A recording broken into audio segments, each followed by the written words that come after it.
समन्ता चक्रवालेषु अत्रा गच्छन्तु देवता सद्धम्मं मुनिराजस्स सुनन्तु सग्गमोक्खदं धम्मස්සවන කාලෝ අයං බදන්තා ධම්මස්සවන කාලෝ අයං බදන්තා ධම්මස්සවන කාලෝ අයං බදන්තා නමෝ තස්ස භගවතෝ අරහතෝ සම්මා සම්බුද්දස්ස නමෝ තස්ස භගවතෝ අරහතෝ සම්මා සම්බුද්දස්ස නමෝ තස්ස භගවතෝ අරහතෝ සම්මා සම්බුද්දස්ස සද්ධා බුද්ධ සම්පන්න කාරුණික පින්වත්නි සසරෙන් නිවනට කියන මාතෘකාව යටතේ දේශනා කරගෙන යනු ලබන ධර්ම දේශනා මාලාවේ මේ වෙනකොට දීර්ඝ විස්තරයක් දේශනා කරලා තියෙනවා. මේ අවස්ථාව වෙනකොට කරුණ 189ක් අපි දේශනා කරලා තියෙනවා. ඒ කරුණ 189ක් තුළම පෙන්වලා දුන්නේ නිස්සත්ත්ව නිචීව කියන ස්වභාවය සත්‍යයක් නැහැ ජීවියක් නැහැ නාම රූප දෙකක ක්‍රියාවක් තියෙන බව ඒ ධර්ම දේශනා රාශිය තුළින්ම අපි පෙන්වලා දුන්නා. ඒ කරුණ පොඩ්ඩක් කෙටියෙන් සිහිපත් කරලා අදත් ධර්ම දේශනාවේ ඒ ඉදිරි කරුණු දේශනා කරනවා. 28ක් රූප අපි දේශනා කළා. ඒ රූප කියන එකේ තේරුම දැන් ඔයත් දන්නවා. රූප කියන්නේ රුප්පණේවත් වෙනස් වීම. ඒ සත්‍යයේ පුච්චලයේ නෙමෙයි. ඒ සතර මහා ධාතුවේ වසුද්දාෂ්ටක කලාපේ. විපරිණාමය වෙනස් වීම. ඒ වගේම ద్వාර 6ක් පිළිබඳව අපි දේශනා කළා. ඒ ద్వාර 6න් 5ක් රූප ධර්ම හැටියට, එක ద్వාරයක් නාම ධර්ම හැටියට. ద్వාර කියන්නේ දොරවල්, චක්කු ద్వාර, සෝත ద్వාර, ගාන ద్వාර, චිව්ව ద్వාර, කාය ద్వාර. ඇස කන නාසය දිව ශරීරය මේ සියල්ල සතර මහා ධාතු හැටියට පෙන්වලා දුන්නා. මන ආයතනයේ නාම ධර්මයේ හැටියට අපි පෙන්වලා දීලා තියෙනවා. ඒ ద్వාර 6න් ඇතුල් වෙන ආරම්මන 6ක් තියෙනවා. රූපාරම්මන, ශබ්දාරම්මන, ගන්ධාරම්මන, රසාරම්මන, පොට්ටබ්බාරම්මන, ධම්මාරම්මන. මේ ආරම්මන වලිනුත් ධම්මාරම්මණය කියන එකෙන් රූප ධර්මත් මනසින් ගන්නවා. වේදනා, සංඥා, සංස්කාර කියන නාම ධර්මනොත් මනසින් ගන්නවා. එතනක් තියෙන්නේ නාම රූප දෙකක්. ඒ ආරම්මන 6න් පෙන්වලා දුන්නා. ඒ වගේම විඥාන 6ක් අපි දේශනා කළා. ඒ විඥාන 6ම නාම ධර්ම ඔයත් දැන් ඒ පිළිබඳව හොඳට දන්නවා. චක්කු විඥාන, සෝත විඥාන, ගාන විඥාන, චිව්හා විඥාන, කාය විඥාන, මනෝ විඥාන. ඒ පිළිබඳව පැහැදිලි විස්තර පසුගිය දේශනා තුළ තියෙන විඥාන 6ම නාම ධර්ම. ඒ කරුණු එකතු කරන ස්පර්ශ 6ක් තියෙනවා. ඒ ස්පර්ශ 6ම නාම ධර්ම. චක්කු සංපස්ස, සෝත සංපස්ස, ගාන සංපස්ස, ජීවා සංපස්ස, කාය සංපස්ස, මනෝ සංපස්ස. මේ ස්පර්ශ 6ම නාම ධර්ම. ඒ ස්පර්ශ 6 නිසා සකස් වෙන විඳීම් 6ක්, වේදනා 6ක් දේශනා කළා. චක්කු සංපස්සජා වේදනා, සෝත සංපස්සජා වේදනා, ගාන සංපස්සජා වේදනා, ජීවා සංපස්සජා වේදනා, කාය සංපස්සජා වේදනා, මනෝ සංපස්සජා වේදනා. ඒ වේදනා 6ම නාම ධර්ම. ඒ වගේම සංඥා 6ක් දේශනා කරා. රූප සංඥා, ශබ්ද සංඥා, ගන්ධ සංඥා, රස සංඥා, පොට්ටබ්බ සංඥා, ධම්ම සංඥා. සංඥා 6ක් නාම ධර්ම. සංඥාව කියන්නේ හඳුනා ගන්න. ඒවත් නාම ධර්ම. සංචේතනා 6ක් දේශනා කරා. චේතනා කිව්වේ කර්මවලට. සිත බලවත් වෙන තැන චේතනාවයි. ඒ පිළිබඳව පැහැදිලි විස්තර ඒ පසුගිය දේශනා තුළ තියෙනවා. ඒ චේතනා 6ක් නාම ධර්ම. ඒකම දේශනා කළා තෘෂ්ණා 6ක්. රූප තණ්හා, ශබ්ද තණ්හා, ගන්ධ තණ්හා, රස තණ්හා, පොට්ටබ්බ තණ්හා, ධම්ම තණ්හා. ඒ තෘෂ්ණා 6ත් නාම ධර්ම. ඇයි නාම ධර්ම කියන්නේ? සිතේ උපදින නිසා. සිත තුළ සකස් වෙන නිසා ඒවට නාම ධර්ම කියනවා. තෘෂ්ණාව සකස් වෙන්නේ සිත තුළ. විතර්ක 6ක් දේශනා කළා. විතර්ක කියන්නේ කල්පනා කරනවා. විතර්ක 6ක් දේශනා කළා. රූප විතක්ක, ශබ්ද විතක්ක, ගන්ධ විතක්ක, රස විතක්ක, පොට්ටබ්බ විතක්ක, ධම්ම විතක්ක. එයින් ධම්ම විතක්ක කියන කාරණේ රූපත් කල්පනා කරනවා. තමන් විඳපු සිතුවිලි පිළිබඳව කල්පනා කරනවා. හඳුනාගත්ත දේවල් සංඥා පිළිබඳව කල්පනා කරනවා. සිත බලවත් වෙලා චේතනා භවට පත්වෙච්ච ස්වභාවයන් කල්පනා කරනවා. ඒතර වේදනා සංඥා සංස්කාර කියන ධර්මයන් නාම ධර්ම. ඒතර විතර්කය කියන්නේ කල්පනා කරනවා. මනසින් කල්පනා කරන එක නාම ධර්ම. ඒතර රූප විතර්ක කරනකොට සිත නාම රූප සතර මහා ධාතු. ශබ්ද පිළිබඳව කල්පනා කරනකොට සිත නාම ශබ්දේ රූප. ගන්ධයන් පිළිබඳව කල්පනා කරනකොට ගන්ධය රූප සතර මහා ධාතු ඒවත් සුද්දාෂ්ටක කලාපය ඒ සිත නාම. රස විතර්ක රසයන් පිළිබඳව කල්පනා කරනකොට කල්පනා කරන සිත නාම රසය රූප ඒවත් සතර මහා ධාතු. පොට්ටබ්බ විතක්ක සීත උෂ්ණ දෙක පිළිබඳව කල්පනා කරනකොට සීත උෂ්ණ දෙක රූප ඒ කියන්නේ සතර මහා ධාතු ඒවත් සුද්දාෂ්ටක කලාප. ධම්ම විතක්ක කියන තැනදී විතරක් අර නාමයනොත් රූපයනොත් කල්පනා කරනවා. ඒ විතර්ක 6 නාම ධර්ම. විචාර 6ක් දේශනා කළා. විතර්කයට පස්සෙන්නේ විචාර. කල්පනා කරොත් සොයා බලනවා. මනසින් සිතින්. ඒතර සිතින් සොයා බලනවා රූප විචාර. රූපයන් පිළිබඳව සිතින් කල්පනා කරපු දේ පිළිබඳව හොයනවා. ඇහුණු ශබ්ද පිළිබඳව හොයනවා. විචාර.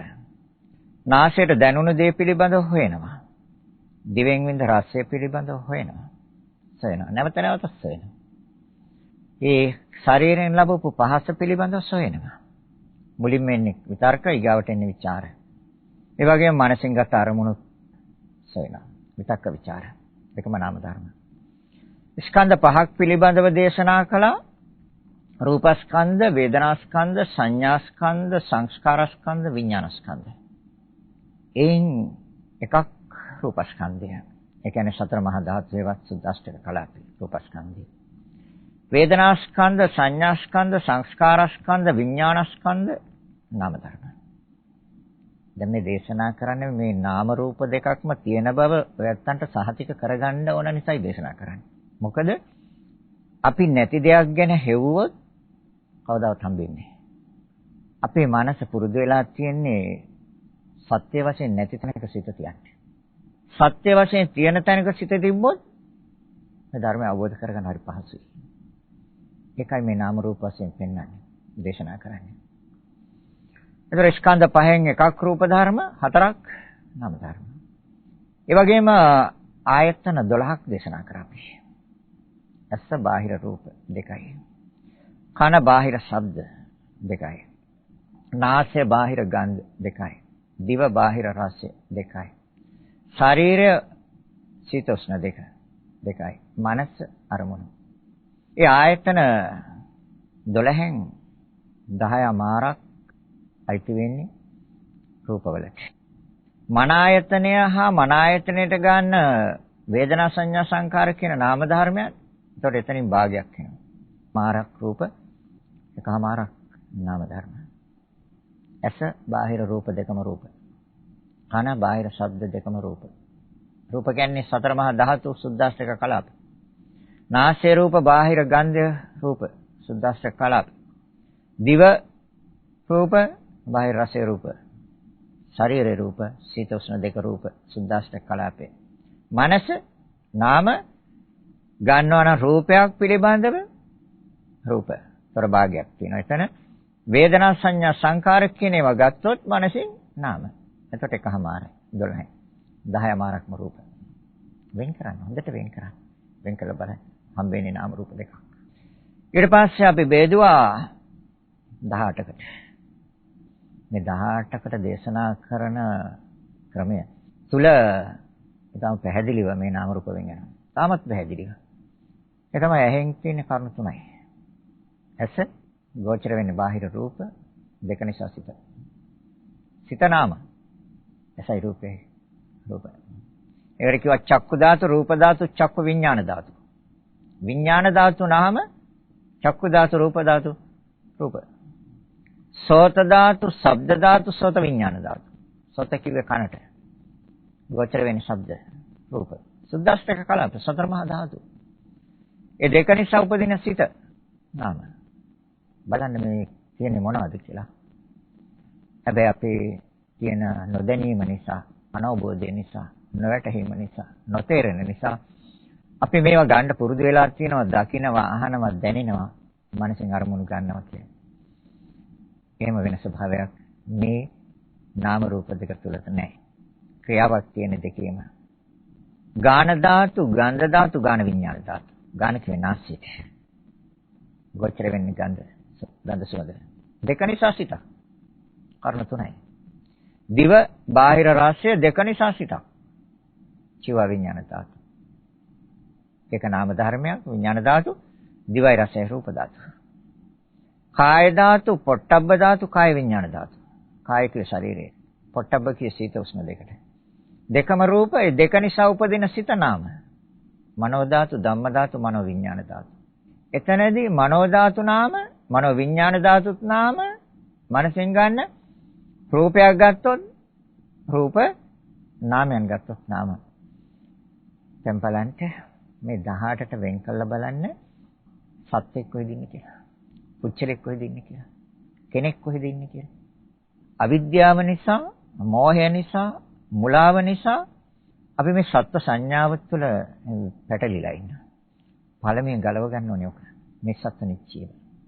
ධාතු කියන වචනේ අර්ථයම තමයි ශුන්‍යයි කියන එක. හිස් ගතිය යුතු දෙයක් නෙවෙයි. ඒතර ඒ 18කට බෙදුවා අපි. බෙදලා පෙන්වන එතනක් තියෙන නාම රූප දෙකක්. ඊගාවට අපි බෙදුවා ඉන්ද්‍රියන් 22කට. පසුගිය දේශනා තුළ ඉන්ද්‍රිය කිව්වේ කර්මයට. ඉන්ද්‍රිය කියන්නේ අධිපති කර්මයයි කියන එක පැහැදිලි කරා ඉන්ද්‍රිය ධර්මයන් තුළින්. චක්ක ඉන්ද්‍රිය, සෝත ඉන්ද්‍රිය, ගාන ඉන්ද්‍රිය, චිව ඉන්ද්‍රිය, කාය ඉන්ද්‍රිය, රූප. අස කන නාසය දිව ශරීරය රූප. ස්ත්‍රී පුරුෂ ජීවිත මන. ස්ත්‍රී ඉන්ද්‍රිය, පුරුෂ ඉන්ද්‍රිය, ජීවිත ඉන්ද්‍රිය, රූප. හැබැයි ජීවිත ඉන්ද්‍රිය දෙකක් තියෙනවා. නාම ධර්මයකුත් තියෙනවා ජීවිතේ, නාම ජීවිත ඉන්ද්‍රිය කියලා. රූප ධර්මයකුත් තියෙනවා රූප ජීවිත ඉන්ද්‍රිය කියලා. එතන දෙකක් තියෙනවා. මොකද සිතේ ප්‍රවෘත්තිය නොකැඩී නොසිඳී ඇදගෙන යන්නේ නාම ජීවිත ඉන්ද්‍රිය. මේ සතර මහා ධාතේවා සුද්දාස්ත්‍රක කලාපයෙන් නොකැඩී නොසිඳී ඇදගෙන යන්නේ ජීවිත ඉන්ද්‍රිය රූපේ. ඒ ජීවිත ඉන්ද්‍රිය රූප සතර මහා ධාතේවා සුද්දාස්ත්‍රක කලාපේ. එයාට බලය දීලා තියෙන කර්මය. නාම ජීවිත ඉන්ද්‍රිය වෙනස්. සිත අතරක් නැතුව එක සිතක් නැති වෙනකොට තව සිතක් හදනවා. ඒ සිත නැති වෙනකොට තව සිතක් එනවා. දැන් මේක නැවතුනොත් මොකද වෙන්නේ? එතනින් ඇති ඉවරයි. අවසානය කියන්නේ ඒක. ඒ නාම ජීවිත ඉන්ද්‍රියෙන් චිත්ත සංතානයෙන් නොකැඩී නොසිඳී අරගෙන යනවා. කර්මයට අර ජීවිත ඉන්ද්‍රියෙන් පාලනය කරන කර්මයට අනුරූපව. ඒක ගැඹුරු කරුණක්. පස්සේ මම තව විස්තර කරනවා. දැන් මේ නාම රූප දෙක වෙන් කරලා පෙන්නන්නේ. චක්කු ඉන්ද්‍රිය, සෝත ඉන්ද්‍රිය, ගාන ඉන්ද්‍රිය, චිව ඉන්ද්‍රිය, කාය ඉන්ද්‍රිය, ස්ත්‍රී ඉන්ද්‍රිය, පුරුෂ ඉන්ද්‍රිය, ජීවිත ඉන්ද්‍රිය, මන ඉන්ද්‍රිය. මන ඉන්ද්‍රිය ඒකත් කර්මෙන් සකස් වෙච්ච එකක්. මන කියන්නේ නාම ධර්මයක්.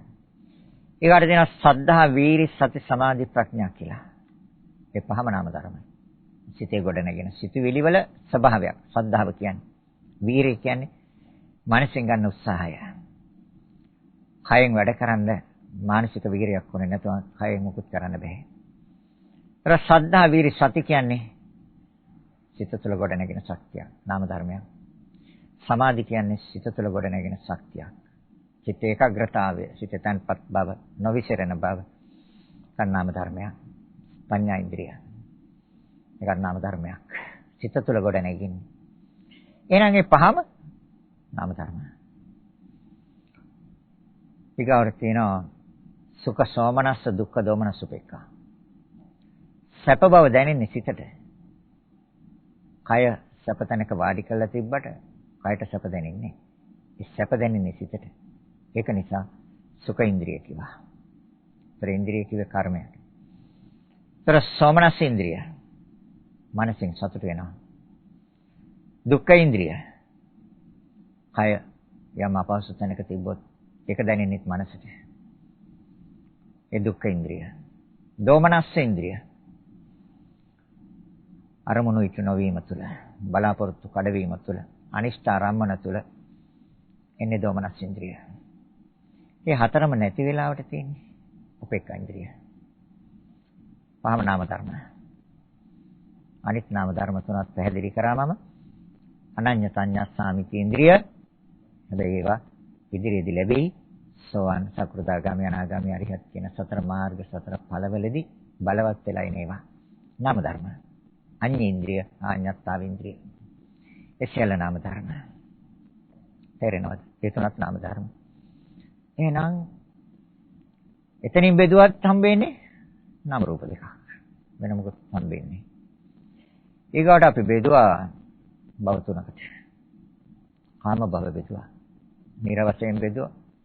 මනුෂ්‍ය ලෝක, දිව්‍ය ලෝක වශයෙන් බෙදුවා. රූපාවචර බ්‍රහ්ම ලෝක වශයෙන් බෙදුවා. ඒතර කාම භව, රූප භව, අරූප භව. ඒ දෙක තුල පහළ වෙන්නේ එක රූප භවයක්. ඒ අසඤ්ඤතලයේ එතන තියෙන රූප කයක් විතරයි, සතර මහා ධාතුන් විතරයි එතන තියෙන්නේ. එතන සිතේ පැවැත්මක් නැහැ. තමයි ඒක ඕකාර භව කියලා කියන එකට. දැන් රූප ධර්මයක් විතරයි තියෙන්නේ. සතර මහා ධාතුන්ගේ පැවැත්මක් විතරයි තියෙන්නේ කල්ප 500 තුල. අනිත් අරූපාවචර භූමිය තුල වේදනා සංඥා සංකාර විඥාන කියන හතර තියෙනවා. නාම ධර්ම.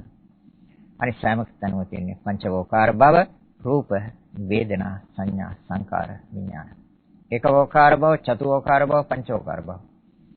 ආයි භව නමයකට පෙන්වනවා. ඒකට කාම භව, රූප භව, අරූප භව. සංඤී භව, අසංඤී භව, නේව සංඤී, නාසංඤී භව. සංඥාවක් ඇත්තේත් නැහැ නැත්තේත් නැහැ. ඒ නේව සංඥා නාසංඥා කියන්නේ. ඒක නාම ධර්ම. දැන් මෙතනට එනකම් බෙදලා පෙන්නවා මොනවද හවුනේ? නාම රූප දෙකක් නෙමෙයිද? නාම රූප දෙකක් තියෙනවා. ඇයි අපි මේ සත්‍යය කියලා දාගෙන ඉන්නේ? ඒකට තමයි විද්‍යාව කිව්වේ. මෝහය කිව්වේ. ඉස්සලාම එන ඥානය නාම රූප පරිච්ඡේද ඥානය. සම්මර්ෂණ ඥානය. ඒ කියන්නේ මේ ධහම විභාග කරන්න ගත්ත තැන ඉඳලා එන ඥානයක් තියෙනවා. ධර්මයේ විභාග කරන්න ගත්ත තැන ඉඳලා මනසින් විභාග කරන්න වෙන්නේ. ඒ ගත්ත තැන ඉඳලා එන ධර්මතාවයක් තියෙනවා. ඒ මනසින් විග්‍රහ කරන්න ගත්ත තැන ඉඳලා එන්නේ සම්මර්ෂණ ඥානය. සම්මර්ෂණය කරනවා, බෙදනවා, වෙන් කරනවා, විභාග කරනවා, පරීක්ෂා කරනවා, සොයනවා. ඒකට කියන්නේ සම්මර්ෂණ ඥානය. ඒ සොයා ගැනීම තුළ හම්බෙන්නේ දෙකයි. නාමංච රූපංච. වෙන දෙයක් හොයන්න හම්බෙන්නේ. තාක්ෂණය මොනතරම් දියුණුනත් ওই දෙකෙන් බාහිර එකක් හොයන්න හම්බෙන්නේ නැහැ. සිත හා සිතුවිලි 89ක් සිත් 52ක් චෛතසික නාම ධර්ම මේ ලෝකයේ විශ්වයේ තියෙන අනෙක් සියලු මේවා රූප ධර්ම ඒවා සතර මහා ධාතු ඒවා සුද්දාෂ්ටක කලාපයයි. වෙන කෙනෙකුට බෙදන්න බෑ. ඒ නිසා සංක්ෂිප්ත කළා බුදුරජාණන් වහන්සේ ගත්තා කොටස් දෙකට මුළු විශ්වයම බලන්න පුළුවන් නම් හොයලා බලන්න විද්‍යාඥයෙකුට එහෙම නැත්නම් දාර්ශනිකයෙකුට ඕන කෙනෙකුට පඬිත ඕන කෙනෙකුට හොයලා බලන්න කියන ওই දෙකෙන් තොර එකක් හොයන්න බෑ. ඇයි? නෑ. තියෙන්නේ නාම රූප දෙක. එහෙනම් මේ ස්කන්ධ පංචකය තුල තියෙන්නේ ඒක තමන්ට සහතික වෙන්න ඕනේ. තමන්ට හොඳට ස්ථාවර වෙන්න ඕනේ. නෑ මෙතන මම කියලා කෙනෙක්. හැබැයි සම්මුති වශයෙන් ගන්න. මොකද අපිට ලෝක ජීවත් වෙන්න ඕනේ. යම් කිසි කෙනෙකුට අපි සමාජයේදී නාම රූප දෙක මෙහෙන්න කියලා කතා කළොත් අවුලක් වෙනවා. තේරෙනවද? එහෙම නැත්නම් සතර මහා ධාතු මෙහෙන්නකෝ කියලා කතා කළොත් අවුලක් වෙනවා. නේ? අපි සමාජයේ ජීවත් වෙන්න ඕනේ. ඒ සම්මුතිය. හැබැයි ධර්මය තුළ මනස තියෙන්න ඕනේ නිවැරදිව. සමාජය තුළ ජීවත් වෙන්න. ඒක ගැටලුවක් නෑ. දැන් බුදුරජාණන් වහන්සේ උදාහරණයක් ගත්තොත් බුදුරජාණන් වහන්සේ මේ සියල්ල දන්නවා. සියල්ල දකිනවා. නමුත් සාරිපුත්ත හාමුදුරන්ට අඬ ගැහුවේ නාම රූප දෙක මෙහෙන්න කියලා නෙමෙයි. සාරිපුත්ත මෙහෙන්න. මොග්ගල්ලාන හාමුදුරන්ට අඬ ගැහුවේ මොග්ගල්ලාන මෙහෙන්න. නේ? ආනන්ද මෙහෙන්න. ඒ සම්මුතිය තුළ ජීවත් වෙනවා. හැබැයි මනස කොහෙද තිබ්බේ?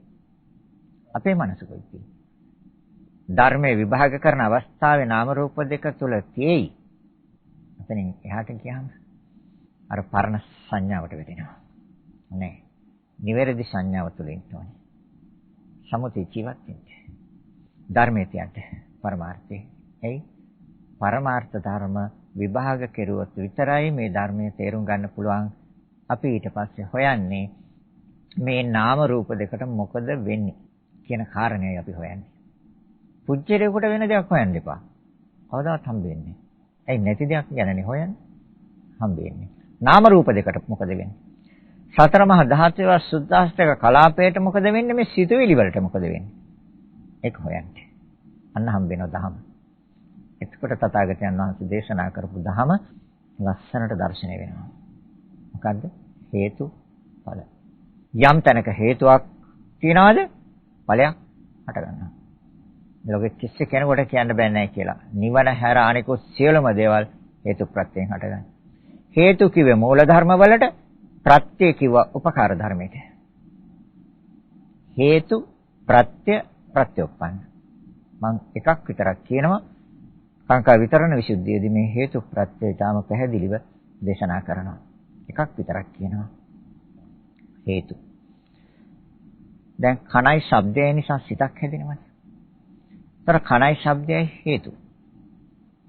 හරිද? ඵලය සත විඥානය. එහෙම ගන්නත් පුළුවන් වර්තමාන භවයේදී. තේරෙනවද? දැන් කණ හැදිලා තියෙන බුදුරජාණන් වහන්සේ දේශනා කරන පුරාණ කර්මයක්. ඒතර කණයිත් මේ භවයට නෙමෙයි. පෙර භවයට. ඒක නෑ ඇහෙන කෙනක් තින්නේ නෑ ඇහෙන කෙනක් තින්නේ. යාන්තමට ඇහෙන කෙනක් තින්නේ. තුන් දෙනාම ඉන්නවා. නේ? ඔව්. එතකොට ඒ ස්වභාවය සකස් කළා දුන්නේ කවුද? දෙවියන් වහන්සේ මවුවා කියනවා නම් කියන්න. දෙවියන් වහන්සේ මවුවා කියනවා මේක හරි අසාධාරණයි. කෙනෙකුට ඇහෙන්නේ නැති කළා මේවල තියෙනවා. අම්මටයි තාත්තටයි ඇහෙනවා. දරුවට ඇහෙන්නේ නැහැ. එක්ක අම්මටයි තාත්තටයි ඇහෙන්නේ දරුවට ඇහෙනවා. නැද්ද? එක්ක යන්තම් ඇහෙනවා. එක්ක ඇහෙන්නෙම නැහැ. එක්ක හොඳට ඇහෙනවා. මේක හරි අසාධාරණයි. නේ? හේතුඵල. එතකොට එහෙනම් කන සකස්යනේ මූල හේතුව කර්මය. ඒ තමයි හේතු. කර්මය හේතු. ඒතර ප්‍රත්‍ය ඇහැ කියන එක සම්මුතියක්. ප්‍රත්‍ය කියන්නේ උපකාර ධර්මය. සතර මහා ධාතු සුද්දාස්ස කලාපේ. හේතු ප්‍රත්‍ය ප්‍රත්‍යෝපන්න ඒ නුපන් ධර්මය. ඇස. ඒතකොට දැන් ඇස ගැන අපි දැන් මගේ ඇහැ කිව්වොත් හරියද? ද හේතු ප්‍රත්‍ය ප්‍රත්‍යෝපන්න කියලා ගත්තොත් හරියද? හේතු මූල ධර්ම පෙර භවයේ කරගත්ත කර්මයයි.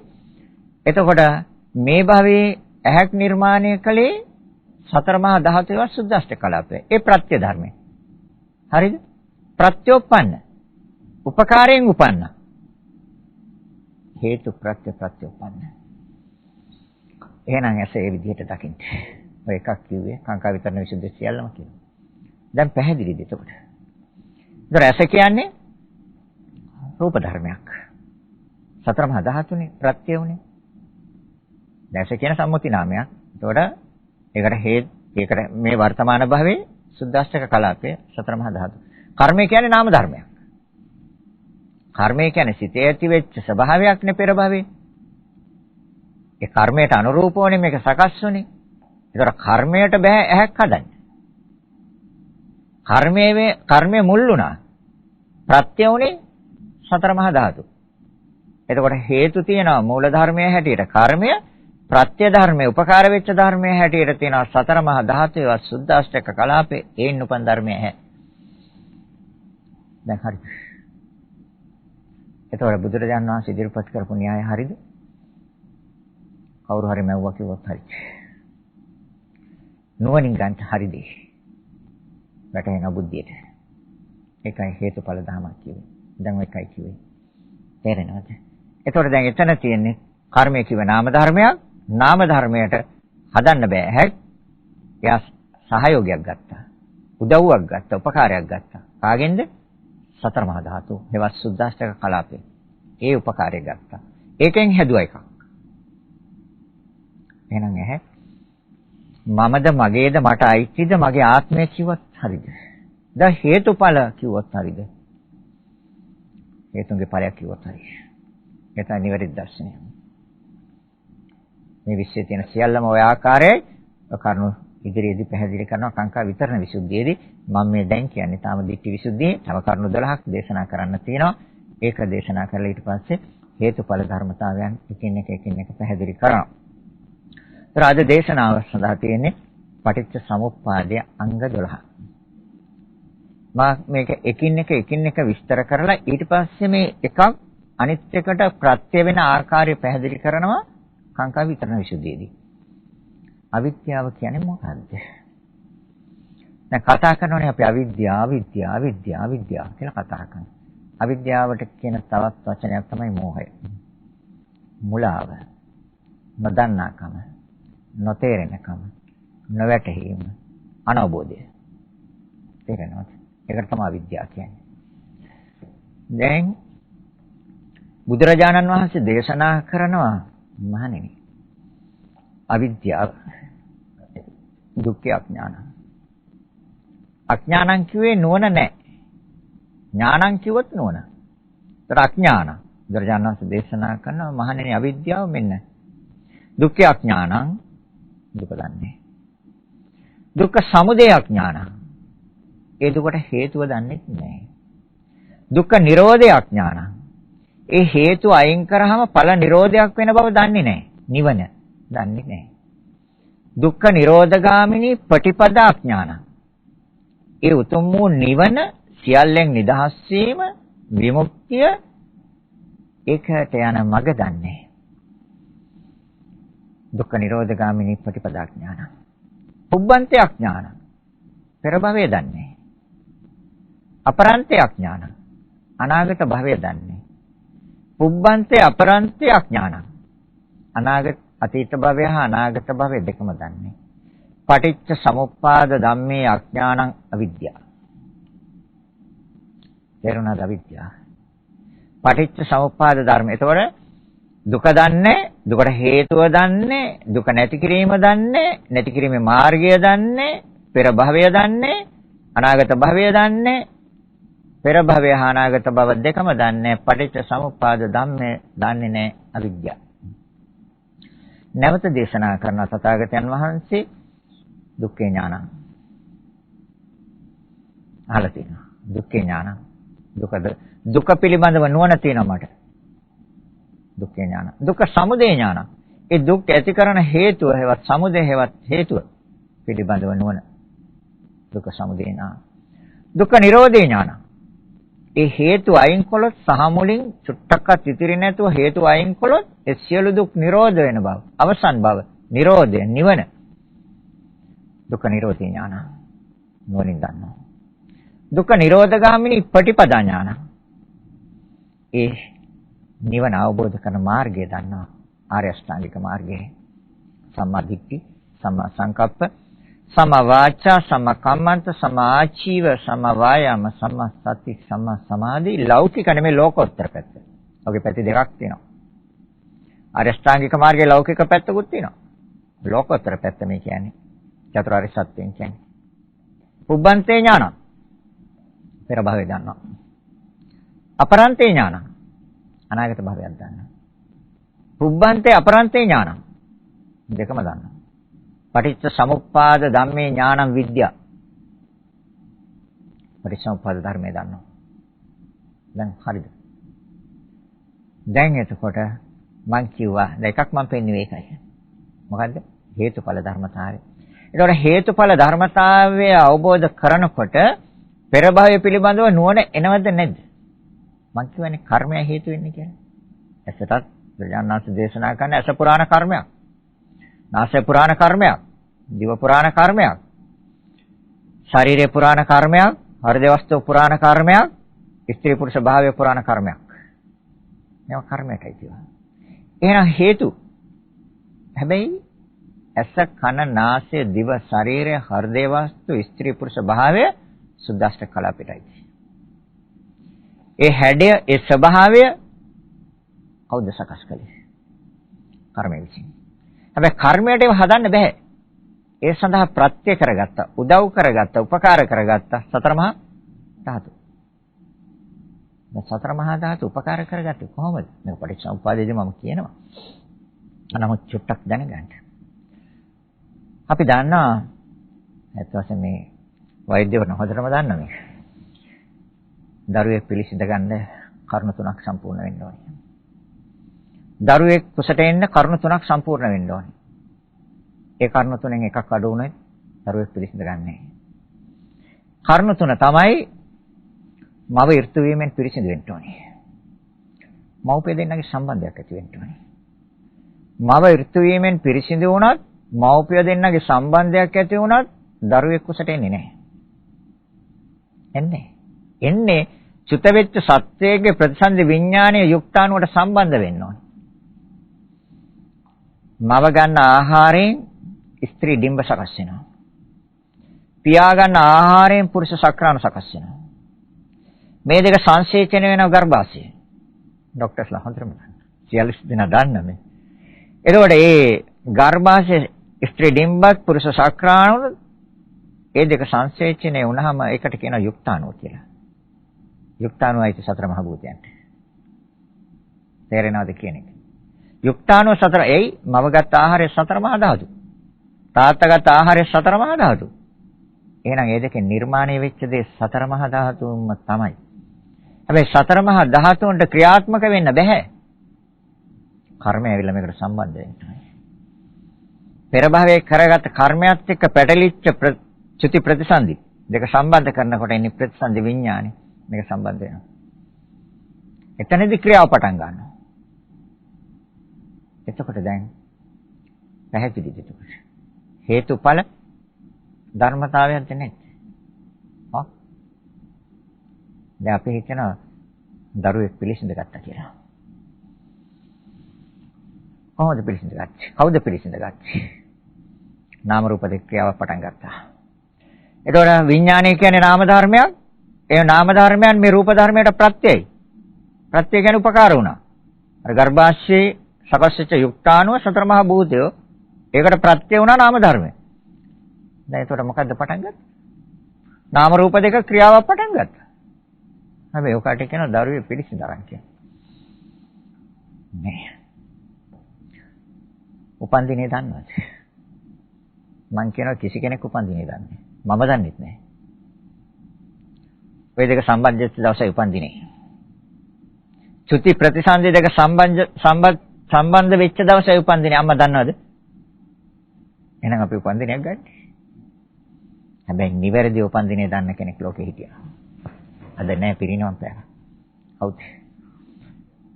බොසතාණන් වහන්සේ. එදා තුසිත දිව්‍ය ලෝකෙ නික්මුනේ දැනගෙන නෙමෙයිද? හා? දැනගෙන නික්මුනේ. ඒතර එදා මාමා දේවියගේ කුස පිළිසිඳ ගත්තේ දැනගෙන නෙමෙයිද? දැනගෙන පිළිසිඳ ගත්තා. එදා තමයි උපන් දිනේ. දැන් මෙතන ඉන්න කිසිම අම්මා කෙනෙකුට කියන්න පුළුවන් දරුවා ආපු දවස. පුළුවන්ද කියන්නේ? එහෙනම් මේ උපන් දිනේ කියන්නේ බොරුවක් නේ. හා? අර ලෝකයට පෙන්වන්න එපා. කොලයක් ඉදිරිපත් කළා මං ආවේ මේ දවසේ කියලා. ඒකට දාගන්න. දැන් එතකොට උපන් දින පාටි එක උත්සවයක් කවද්ද ගන්න? සම්මුත ලෝකේ ජීවත් වෙන එක ගන්න කමන්නේ. හැබැයි දැනගන්න. මේ භවයට ආපු දවස තමයි උපන් දිනේ. එහෙනම් දැන් එතකොට පැහැදිලිද හේතුඵල? දැන් එතකොට මේක නිවැරදිව දන්නවා නම් විද්‍යාව නෙමෙයි. විද්‍යාවද? අවිද්‍යාව. අවිද්‍යාව මෙදෙන විද්‍යාවට එනවා. ආයි තවත් තියෙනවා. විද්‍යාවට එන්න. ඒකට දුක දැනගන්න ඕනේ, දුකට හේතුව දැනගන්න ඕනේ, දුක නැති කිරීම දැනගන්න ඕනේ, නැති කිරීමේ මාර්ගය දැනගන්න ඕනේ. දැන් මේ ඉදිරියේදී තමයි දේශනා කරන මේ චතුරාර්ය සත්‍යය. ඒතර පුබ්බන්තේ ඥාන. දැන් පෙර භවයේ දැන් ඥානෙ තියෙනවනේ. දැන් හරියද? ඒතර මේ ක්‍රමයම නේද අනාගතයට යන්නේ? ඒතර මේ භවයේ කරගන්න කුසල කර්මයන් තුළ ලගින විඥාණය අවසාන භවයේ ඔය ඉන්න එකක් අරන් දෙනවා. කුසල ආරම්මණයක් හෝ අකුසල ආරම්මණයක්. ඊගව භවයට සම්බන්ධ වෙයි. ඒතර ඊගව භවයට සම්බන්ධ වෙන්නේ පුච්චලයක් නෙමෙයි. සත්‍යයකුත් නෙමෙයි. අර සතරමා ධාතුන්ගේ හැඩයක් හදනවා. සිතේ ඇති වෙන ස්වභාවය අනුව. ඒ නිසා තමයි තථාගතයන් වහන්සේ මේකට දේශනා කරන්නේ මනෝ සංචේතන ආහාරය. සංසාර ප්‍රවෘත්තියට. මනෝ සංචේතන. මනස, සිත, චේතනා කිව්වේ කර්මයට. සිත තුළ ගොඩනැගෙන කර්මය ආහාරයක් වෙනවා සංසාර ප්‍රවෘත්තියට.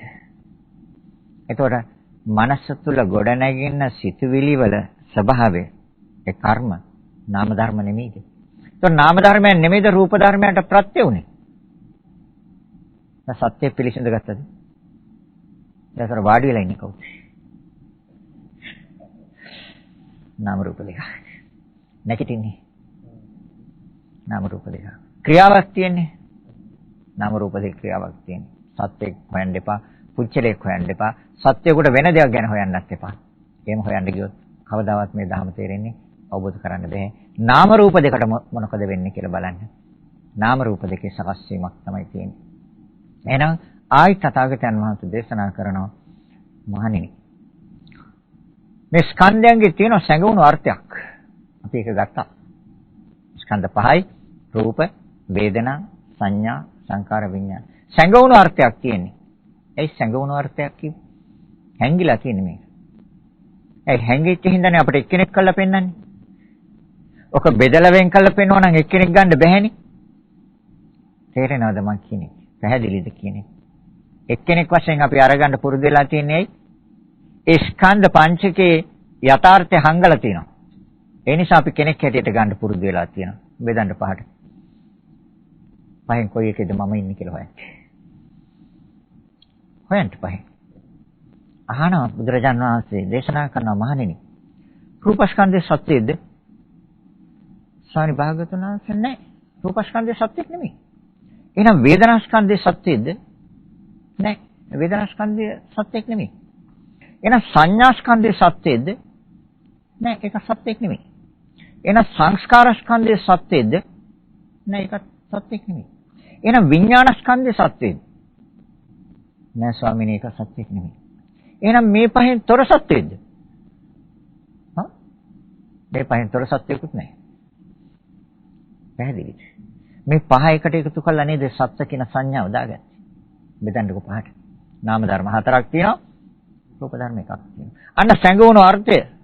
අපිට කලින් මම පෙන්නලා දුන්නා. සැඟවුණු අර්ථය ගන්න එළියට. ඒ වගේම ආයතනයන්ගේ ආයතන අර්ථය ගන්න. ආයතන දේශනාවේදී මම දේශනා කරා. ආයතනය කියන්නේ යම් දෙයක් නිපදවන්න දායක වෙන තැන. චක්ක ආයතනය. එයාට තනියෙන් දෙයක් නිපදවන්න බෑ. එයා ගන්නව ආධාරයක්. බාහිර රූපයක්. එයාට ශබ්දයක් ගන්නත් බෑ. එයාට ගන්ධයක් ගන්නත් බෑ. එයාට රසයක් ගන්නත් බෑ. එයාට සීත උෂ්ණ දෙකෙන් එකක් ගන්නත් බෑ. එයාට ගන්න පුළුවන් බාහිරින් රූපයක්. ඒකට හිඳ කිව්ව රූප ආයතනය. ඒතර තනියෙන් නිපදවන්න බෑ. බාහිර ආයතනය සම්බන්ධ කරගන්න. හැබැයි එයාටත් තනියෙන් නිපදවන්න බෑ. දැන් බලන්නකෝ ආයතන දෙකක් කියලා දෙකේම නැති දෙයක් හදුවා. මොකක්ද? චක්කු විඥානය. ඒතර ඇසේ තියෙනවද සිත? බාහිර රූපේ තියෙනවද? දැන් හේතුඵලද? ඉතින් බලන්නකෝ කොහෙන් ගත්තත් මොන තැනින් මොන විදිහෙන් ගත්තත් හේතු ප්‍රත්‍යය. හේතුඵල ධර්මයක් තියෙනවා. එහෙනම් ආයතනයන්ගේ ආයතන අර්ථයද දැනගන්න විතර නෙමෙයි දැක ගන්න ඕනේ. ඒකනේ දර්ශනය කියන්නේ. දැකීමට මොකද්ද කියන්නේ? දර්ශන දෙකයි ලෝකේ තියෙන්නේ. මුළු ලෝකෙම තියෙන දර්ශන දෙකයි. එකක් ඇහෙන් දකිනවා, අනිත් එක මනසෙන් දකිනවා. මේක දකින්නේ මනසින්. ඇහෙන් දැක්කේ ඇති බාහිර ආයතනය. මේ ආයතනයක් තව කෙනෙක්ගෙන් ඇහෙන් දකින්න පුළුවන්. ඇහෙන් ඇහැ දකින්න පුළුවන්. හැබැයි ඒ ආයතනයේ විසින් නිපදවනදී ඇසට අහු වෙන්නේ නැහැ, මනසට අහු වෙන්නේ. චක්කු විඥානය ඇහැට අහු වෙනවද? මනසට අහු වෙන්නේ. එහෙනම් ආයතන දෙකක් එකතු වෙලා නිපදවනවද නැද්ද? දැන් ඔකට මම හිතනවා කිව්වොත් හරිද? මම දැනගත්ත කිව්වොත් හරිද? හා? ද හේතුඵල. ඇස හේතු, බාහිර රූප හේතු දෙකේම නැති දෙයක් ආවා. හේතුඵල. මේක අර මම මුලින් සඳහන් කළ ආකාරයට ඉතින් කර්මයටත් ඕනනම් දාලා බලන්න. පැහැදිලිද කියන එක. එහෙනම් ආයතනයන්ගේ ආයතන අර්ථය ගන්න. ඒ කියන්නේ නිවැරදි ස්වභාවය. අර්ථය කියන්නේ නිවැරදි තේරුම සත්‍ය. ආයතනයන්ගේ ආයතන අර්ථය ගන්න එළියට. හැංගිලා තියෙන මේවා. ආයතනයන්ගේ ආයතන අර්ථය ගන්න. අනිත් ඒවාත් ඒ විදිහට ගන්න. සෝත ආයතන, ශබ්ද ආයතන, ගාන ආයතන, ගන්ධ ආයතන, ඒ පිළිබඳව කිව්ව පසුගිය දේශනාවල. චිව ආයතන, රස ආයතන, කාය ආයතන, පොට්ටබ්බ ආයතන, මන ආයතන, ධම්ම ආයතන. ආයතන මොනවද කරන්න කියලා බලන්න. මන ආයතනේ මනස බාහිර නාම රූප දෙක පිළිබඳව හිතනවා. ඒ තුල ගොඩනගෙනවා සිතක් මනෝ විඥාන. හේතුඵල නෙමෙයි. මනස බාහිර ධම්ම එක රූප එක නාම ධර්මයන්. ඒ දෙකෙන් එකක් මනසට ගන්නවා මනෝ විඥාන. ආයතනගේ ආයතන ආයතන. කල්පනා කරන්නේ කවුද එතකොට? කල්පනා කරන කෙනෙක් ඉන්නවද? සොයා බලන කෙනෙක් ඉන්නවද? හේතුඵල ධර්මතාවයන්ට. ඉතින් මේක ප්‍රායෝගික ජීවිතයේදී එදිනෙදා මේක පරීක්ෂා කරලා බලන්න පුළුවන් වැඩ කරන ගම. කිසි ගැටලුවක් නැහැ. මේ භාවනා කරන්න මේ එක තැනක් වෙන් කරගෙන නිශ්ශබ්ද හැබැයි මූලික අවස්ථාවේ ටිකක් එහෙම කරගත්තොත් හොඳයි. මොකද බාහිර ශබ්ද බාහිර ඒ යම් දේවල් කනට එහෙම වැටෙනකොට ටික අමාරුයි. එම නිසා ඊට පස්සේ මේක පුරුදු වුණාට පස්සේ ගැටලුවක් නැහැ. කිසිම ඕන තැනක ඉඳගෙන මේක විභාග කරන්න පුළුවන්, පරීක්ෂා කරන්න පුළුවන්. සෑම දෙයකටම අවශ්‍යනේ පුරුද්ද නේද? දැන් ડોක්ටර්ස්ලා ඒ අවශ්‍ය කරන උපකරණ අරගෙන ශෛල්‍යාගාරයට යන්නේ පුරුද්ද හින්දා නෙමෙයි. පුරුදු නැති කෙනෙක් ඔක ඇතුළට යවුවොත් මොකද වෙන්නේ? ලෙඩ ඔක්කොම මාචරියකට දාන්න. නේ? මේකත් පුරුද්දෙන් තමයි ඉන්නේ. තේරෙනවද? එහෙනම් මේක පුරුදු කරන්න ප්‍රායෝගිකව බලන්න ප්‍රායෝගික ජීවිතේදී මෙහෙම නෙමෙයිද වෙන්නේ කියලා. හොඳට හොයලා බලන්න. ඒ නිසා තමයි තථාගතයන් වහන්සේ දේශනා කරන්නේ මහණෙනි මේක දැනගන්න විතරක් නෙමෙයි දැක ගන්න ඕනේ. එයි දැනගත්තාම එන්නේ අනුමාන ඥානයක්. දැක ගැනීම තුළ ස්ථාවර ඥානයක් වෙනවා. ස්ථිරයි. ප්‍රත්‍යක්ෂ ඥානයක් වෙනවා. ආයි වෙනස් කරන්න බෑ. කිසි කෙනෙකුට වෙනස් කරන්න මම දැකලා තීරණය කරන්නේ. මම දන්නා මේක මෙහෙමයි වෙන්නේ. ඒ සත්‍ය අවබෝධය. තේරුණා? එහෙනම් ආයතනයන්ගේ ආයතන අර්ථය ගන්න. හොඳට. ධාතුන්ගේ නිස්සත්ත්ව නිචීව ස්වභාවය ගන්න. ඇස කියන්නේ සත්‍යයක් නෙමෙයි, බාහිර රූප කියන්නේ සත්‍යයක් නෙමෙයි, දෙක නිසා උපදින සිත කියන්නේ සත්‍යයක් නෙමෙයි. හිස් දෙයක්. එයි මේකේ ආයශ චිත්තක්ෂණ 17යි. චිත්තක්ෂණ 17යි ඇයි ආයශ? පෙර බාහිර රූපය ආයශ චිත්තක්ෂණ 17යි. ඒ දෙක නිසා උපදින සිතේ ආයශ චිත්තක්ෂණයයි. ක්‍රියාවක් තියෙන්නේ. අතිශය වේගෙන් සිද්ධ වෙන ක්‍රියාවක් තියෙන්නේ. එහෙනම් ආයතනයන්ගේ ආයතන අර්ථය ගන්න. මේ ධාතුන්ගේ නිස්සත්ත්ව නිච්චීව සත්‍යයක් නෑ, පුච්චලයක් නෑ, හැබැයි ක්‍රියාවක් තියෙනවා. නාම රූප දෙකේ. ධාතුන්ගේ නිස්සත්ත්ව නිච්චීව ස්වභාවය ගන්න. ඒ වගේම සත්‍ය හතරක් තියෙනවා ලෝකේ වෙනස් වෙන්නේ. දුක්ඛාර සත්‍ය, සමුදාය සත්‍ය, දුක්ඛ නිරෝධාර සත්‍ය, දුක්ඛ නිරෝධගාමිනී ප්‍රතිපදාාර සත්‍ය. මේක මම පටිච්චසමුප්පාද ධර්මයේදී ඉදිරියේදී දේශනා කරනවා. දැන් කාලේ එක තමයි ගැටලුව තියෙන්නේ. ඒ සත්‍ය හතර ලෝකෙ වෙනස් වෙන්නේ. ලෝකෙ දුකයි. එහෙම සැප ඇති තැනක් තියෙනවා නම් තථාගතයන් වහන්සේ අපට පෙන්නනවා මහා කරුණාවක් සියලු ලෝක සත්‍යය කෙරේ මහා කරුණාවක් ඇති තථාගතයන් වහන්සේ සැප ඇති තැනක් මොහතකටවත් තියෙනවනම් කියනවා මෙතන. එහෙම තැනක් නැහැ. එහෙනම් ඒ සත්‍ය හතරේ නොවෙනස් වෙන ස්වභාවය ගන්න. ඉන්ද්‍රියන්ගේ අධිපති භාවය ගන්න. දැන් ඉන්ද්‍රියන් 22ක් දේශනා කළා. ඒ සියලු ඉන්ද්‍රිය කියන්නේ කර්මයට නායකත්වය ගන්න කවුද කියලා හොයන්න. මට නායකත්වය ගන්න බෑ. තමගේ ආයුෂ, තමගේ පැවැත්ම, තමගේ අවසානය කවුද තීරණය කරේ? දොස්තර මහත්තයාට කරන්න පුළුවන් යම් කාලයක් තියෙනවා, යම් කාර්යයක් තියෙනවා. දොස්තර මහත්තයා අවසානයේ කියනවා දැන් ගෙදර එක්කන් යන්න. නැද්ද? කැමති දෙයක් දෙන්න යට. ඇයි ඒ? දොස්තර මහත්තයාත් මාරයට යටයි. යටයි. ඒක තමයි ඇත්ත. එහෙනම් කවුද මේක තීරණය කළේ? එතකොට හටගැන්ම තීරණය කළේ කවුද? පැවැත්ම තීරණය කළේ කවුද? අවසානයේ තීරණය කළේ කවුද? නාම රූප දෙකේ. පුද්ගලයෙක්ගේ නෙමෙයි. නාම රූප දෙකේ. හටගැන්ම, පැවැත්ම, අවසානයේ තීරණය කළේ කවුද? හැබැයි සියල්ල කර්මයෙන් නෙමෙයි. වරදවා තේරුම් ගන්න එපා. බුදුරජාණන් වහන්සේ කොතනකවත් මහණෙනි මේ සියල්ල කර්මයෙන් හට ගන්නවා කියලා දේශනා කළා නැහැ. තේරෙනවද?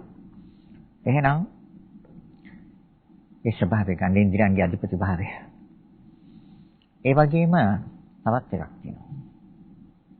අපේ සිත පවතින සම්මුතියනේ. සම්මුතිය තුළ පහසෙන් සිත පවතිනවා නම් සම්මුතිය කියන්නේ ප්‍රඥප්තිය. පනවගත්ත දෙයක්. ඒතකොට සම්මුතිය හේවත් ප්‍රඥප්තිය තුළ පහසුවෙන් සිත පවතිනවා නම් අවිද්‍යාව. පරමාර්ථ ධර්මයන් කෙරෙහි. ඒ කියන්නේ නාම රූප දෙකේ. ඒකත් තව යටට යනකොට නාම රූප දෙක කියලා ගන්න දෙයක්වත් නැහැ. ශුන්‍ය දෙයක් අහුවෙන්නේ. තව ඉදිරියේදී පෙන්නලා දෙන්න. පරමාර්ථ ධර්මයන් කෙරෙහි පහසෙන් සිත පවතිනවා නම් විද්‍යාව. දැන් බලන්නකෝ ඉතින්. දෙක පෙරලන්න තියෙන දෙපැත්තට. අපේ සිත තියෙන්නේ සම්මුතියවත් ප්‍රඥප්තිය තුළ. ස්ත්‍රියක්, පුරුෂයෙක්, දරුවෙක්, කුඩා ලදරුවෙක්, මහලු කෙනෙක්. ගෙයක්, දොරක්, ගහක්, ගලක්, කඳු, පර්වත, යාන වාහන වෙන් කරගෙන තියෙන සම්මුතිය. ඒ සෑම දෙයක් දකින, ආහන, දැනෙන තුළ ගන්න පරමාර්ථයට මනස විද්‍යාව. සම්මුතියවත් ප්‍රඥාප්තිය තුළ මනස පවතින තාක්කල් අවිද්‍යාව. තේරෙනවද? එහෙනම් අවිද්‍යාව පිළිබඳව කරුණු ටික කිව්වා. කාලය වේලාව අවසන් වෙලා තියෙනවා. ඉදිරි ධර්ම දේශනාවලදී සංකාර විඥාන නාම රූප සලආයතන පස්ස වේදනා තණ්හා උපාදාන භව ජාති ජරා මරණ එකින් එක වෙන් කරලා පෙන්නනවා. ඊට පස්සේ එකින් එක ප්‍රත්‍ය විභාගය කියන්නේ උපකාර වෙලා ක්‍රියාත්මක වෙන ආකාරය නාම රූප දෙකේ ක්‍රියාව පෙන්නලා දෙන්න. ඊට ධර්ම දේශනාව අවසන් කරන කාලය නිසා හොඳයි එහෙනම් තුන්වන්ගේ ආශිර්වාදය ලැබේවා. මේ සියලු දෙනාට යහපතක් සිතක් ශාන්තියක්ම වේවා. නිදුක් නිරෝගී සුවපත් භාවයේ තිර ජීවනය දීර්ඝායු සම්පත් සැලසේවා. ඒ සඳහා මේ උතුම් පුණ්‍ය ශක්තිය ආශිර්වාදයක්ම වේවා කියලා හිතාගෙන සාදු කියන්නේ. ඔබ අප සෑම දෙනාට මේ සියලු දෙනාටත් මේ භවය තුළම උතුම් වූ නිවනින්ම සැනසීම පිණිස මේ උතුම් පුණ්‍ය ශක්තිය හේතු වාසනා වේවා කියලා හිතාගෙන සාදු කියන්නේ. සෑම දෙනාටම ආශිර්වාද කරනවා. අභිවාදන සීලිස්ස නිච්ඡං වත්තාපචායිනෝ චත්තාරෝ ධම්මා වඩ්ඩಂತಿ ආයුවන්නෝ සුඛං බලං ආයුරාෝග්‍ය සම්පatti සග්ග සම්පatti මේවත අතෝ නිබ්බාන සම්පatti ඉමිනාතේ සමිච්ඡතු